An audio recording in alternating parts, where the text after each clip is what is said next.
How to delete Instagram chat from both sides permanently. Hey everyone, welcome back to the channel. In today's quick tutorial, I'm going to show you guys how you can easily delete both chats on Instagram permanently. But before we get started, don't forget to hit the like button down below and subscribe to the channel. Now let us jump right into the video. So the very first thing that you want to do is open up your Instagram and make sure that you're logged into your account. And then from here, what you want to do is simply open up your chat section by swiping left on your screen or tap on the message icon at the top right corner. Now from here, you just want to head over to the chat that you want to delete. For example, if I just open up this chat right here.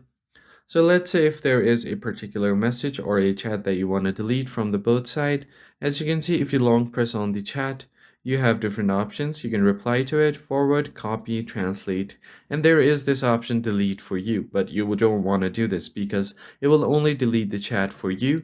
But what you really want to do is tap on unsend, and then the chat will be deleted from both sides. So you can do that. I'm going to show you this on another chat, so I'm just going to long press on it. As you can see, you don't want to tap on delete for you. You just want to tap on unsend, the red button, and then click on unsend. And once you do that, the message will completely be deleted from both sides, and it's as easy as that. If you found the tutorial helpful, don't forget to hit the like button below and subscribe. I'll catch you on the next video.